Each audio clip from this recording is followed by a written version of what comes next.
Hey there, I'm Ken. This is Canadian Retro Things. Welcome to my final video of 2024.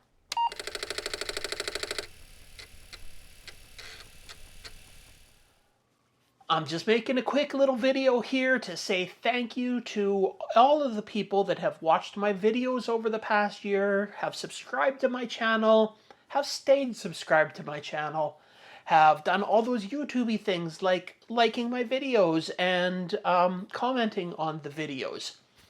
2024 has been an awesome year for me on YouTube, and I just want to talk a little bit about the things that I did this year and what were some of my favorites and what I am doing right now and where I am heading.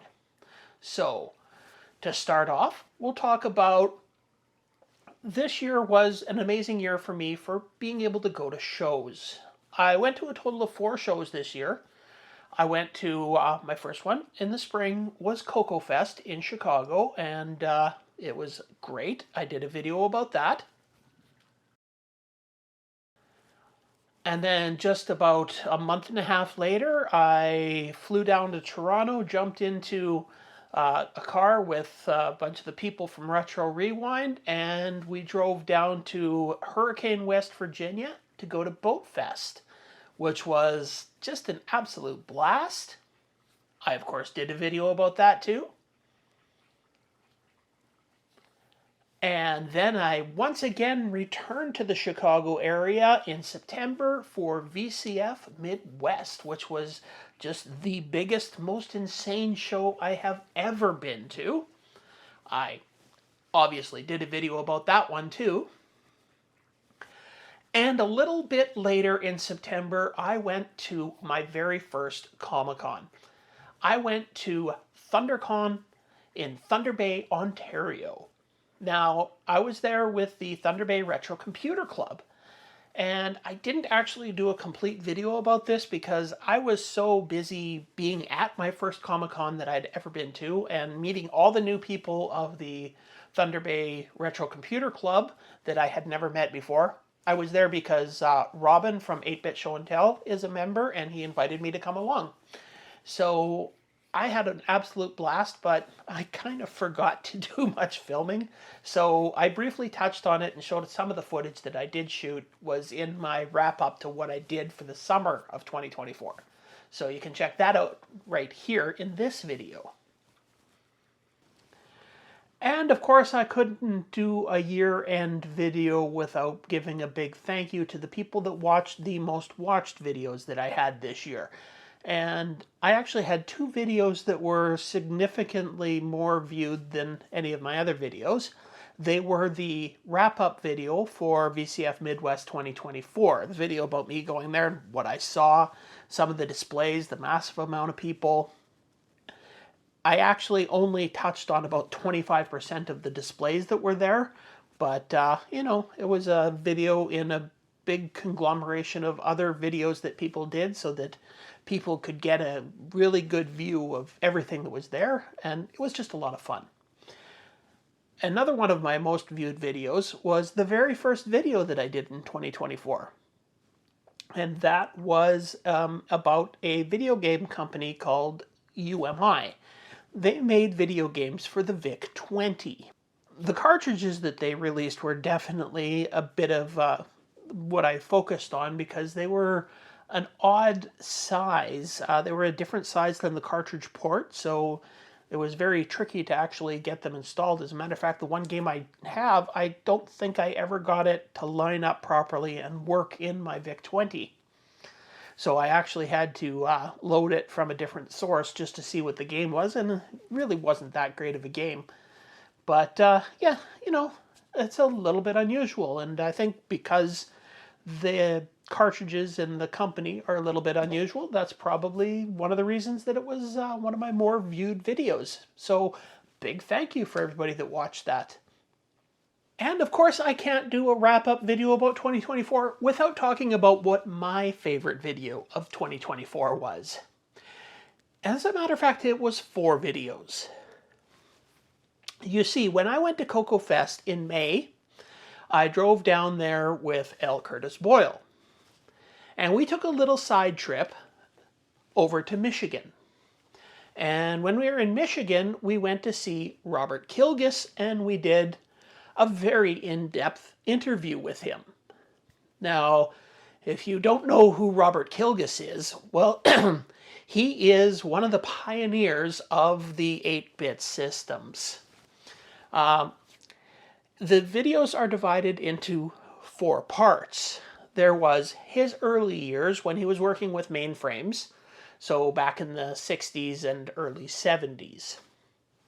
And then he started working for Tandy with the Model 1.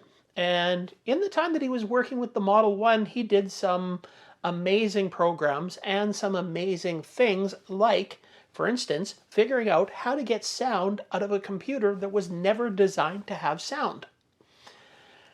So he did that, and then they got him to make some of the release games for the Color computer. And he did some amazing things with that, like using very early speech synthesis in those games. And some other amazing things. 3D perspectives that he used were like miles ahead of the curve on any other games and systems that were out there.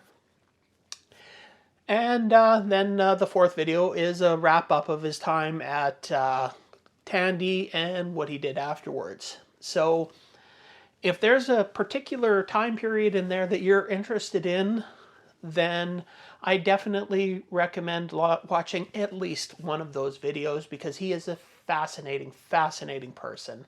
And it was just an absolute pleasure to be able to interview him and get this all down on camera. So yeah, I do suggest checking those videos out. Of course, the links to the videos that I'm talking about are going to be in the description of this video, so simple for you to find them.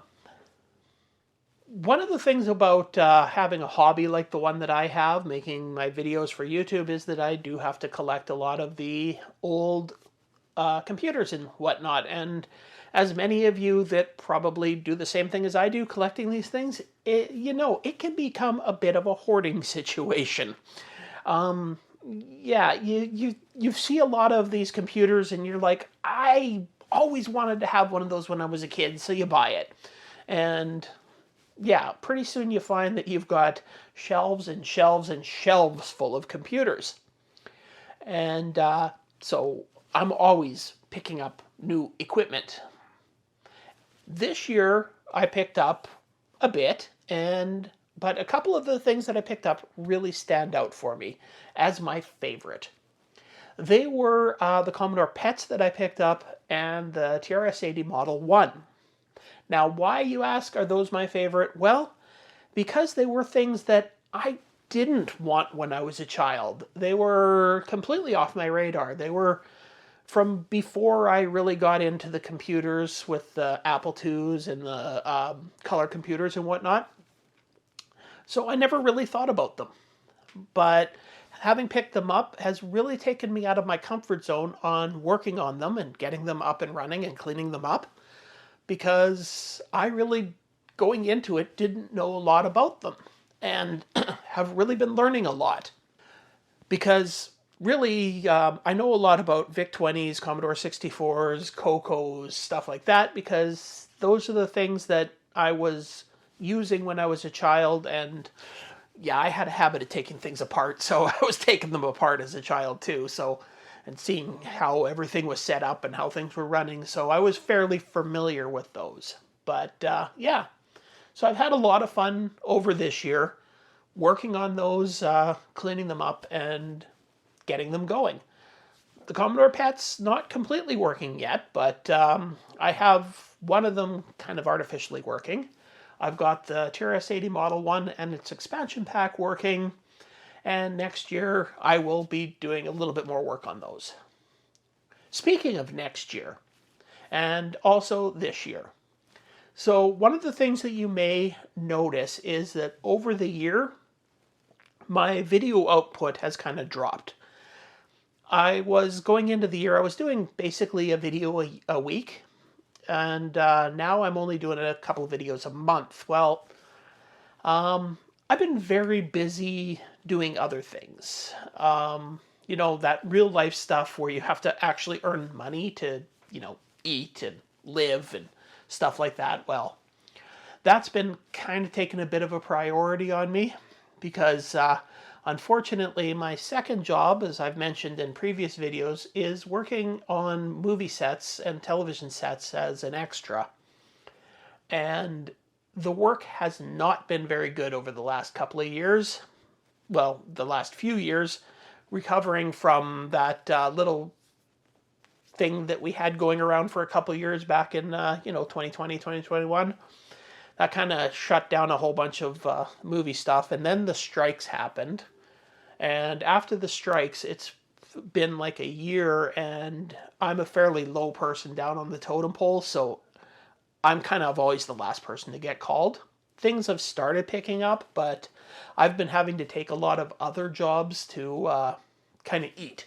So, yeah, my video output has been a little bit lower, but I am still striving to do at least 2 or 3 videos a month. And going into the new year, I'm hoping that I am going to be continuing doing that, at least 2 or 3 videos a month. Hopefully I'm going to get back up to that 1 video a week. We'll see what happens. We'll see how busy I get. I mean, I'm still having to work quite a few little jobs just to keep myself going, but I'm having fun doing it and making these videos, working on these computers. This is my relaxing time. This is what I do for fun.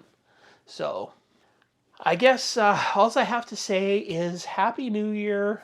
Thanks for watching, and hopefully, this continues for a long time, and I can keep doing this for many years to come. All right, well, I will see you in the year 2025.